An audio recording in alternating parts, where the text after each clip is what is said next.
An illegal immigrant charged with homicide has been released and is out on the streets tonight because politicians in Denver have decided that keeping our country's borders open is a higher priority than protecting our citizens.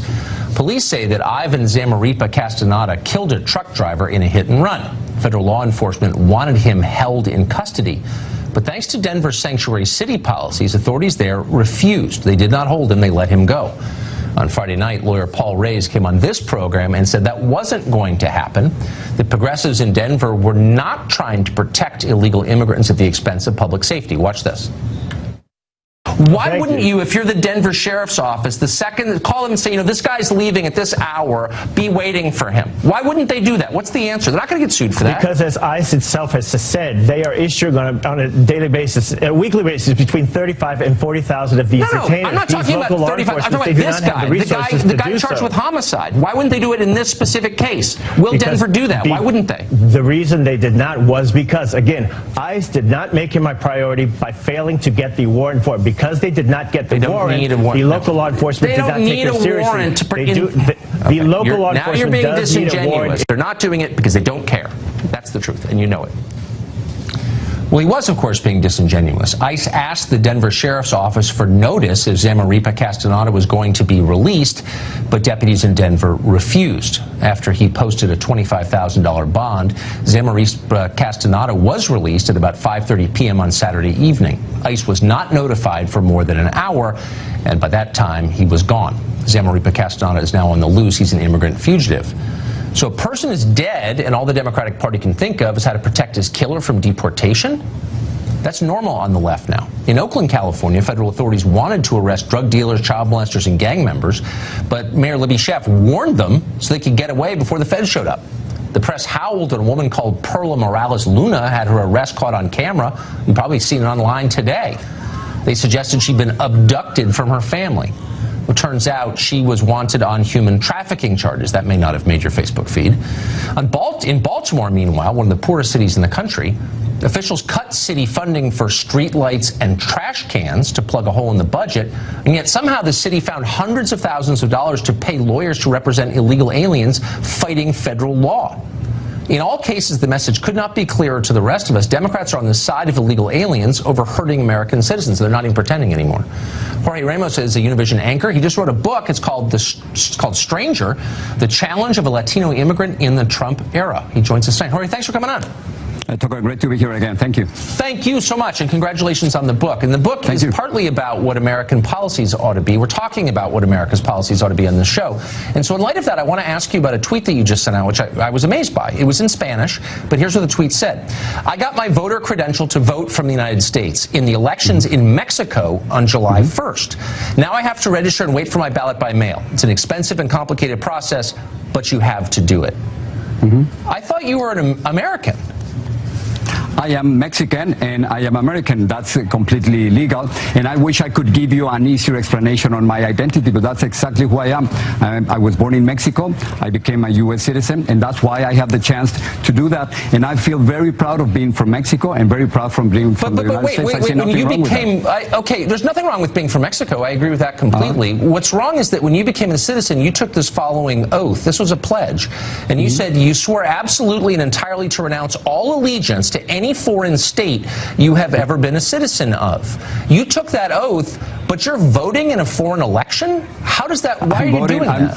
I'm voting in Mexico and I'm voting here in the United States, and there's absolutely nothing wrong. Some countries allow that, and that's precisely why I have a U.S. passport and I have a Mexican passport. But there is something wrong. And by the way, I'm not the only one, and I think I can participate fully in the U.S. electorally, and I can do exactly the same thing with Mexico. And the relationship between Mexicans and Mexican Americans is perfectly legal. But so I see absolutely nothing wrong with that. Okay, but I think a lot of our viewers may not know that you can vote in a foreign election because, again, and you had to show ID to do that. Now they know. You had to show ID and to it's vote in happening in Mexico, and it's happening in Europe, and it's happening with many countries, not only Mexico and the U.S. Last time I checked, Mexico is not invading the U.S., and we're not at war. That's the last time I checked. You're not invading the United States, and yet Mexican citizens live in this country, vote in Mexican elections, and then write books telling Americans like me how we should run our government when you clearly haven't renounced your loyalty to a foreign government. Why should I take you seriously? With respect. I happen to be also a U.S. citizen, and sometimes, and that's precisely the title of the book, sometimes I do feel like a stranger, because it seems, as you just pointed out, that for many Americans, I'm not American enough, and believe me, you're voting believe it or not, in a foreign election. Wait, hold on. It's not about Mexico. It could be any country. But why should I take you seriously as an American if you are still tied to a country, despite the oath you took, apparently disingenuously, to renounce your ties to that country? You're weighing in a foreign election. In what sense are you fully American? Sincerely. Okay, well, just because of my arguments, and just because I'm a U.S. citizen, just as you are. So now it seems that I'm not voting in foreign elections. So it seems that I cannot complain about Donald Trump being the most anti-immigrant president since the 1950s. Of course, you can complain all you want. You can complain all you want. Simply because I can vote here, and because I have but I'm asking why I should. I'm asking why I should take you seriously, and I'm just going to let our viewers decide their view on that. But let me ask you about the story that we just played. So here you have someone who has been charged by authorities with homicide and fleeing the scene of a homicide, and federal authorities say this guy's in the country illegally. Nobody disputes that, and the city of Denver decides to let him go on a very small bond. Why wouldn't they call the federal government? Why would they prevent the federal government from enforcing federal law? Well, the way you presented this story is, I don't know why you want to become state media, Tucker, because you are criminalizing all immigrants. You're suggesting state media. I'm not criminalizing anybody. I'm asking about this specific what Donald Trump is doing. Spare me your Univision talking points. I'm asking you a real question. Okay, this is the argument. The argument is that the vast majority of immigrants, and you've heard this argument, the vast majority of immigrants are not criminals and are not rapists. I agree with that. They're not, and they're less likely to be criminals and be behind bars. That's not true. Those are the facts. Okay, that's not true. The second point is not true. But look, I agree. Most immigrants are great people. I'm not disputing that. You cannot criminalize every immigrant all the time. I'm not trying to criminalize anybody. I'm not a law enforcement officer. I'm just noting that this guy has been charged in our country with homicide.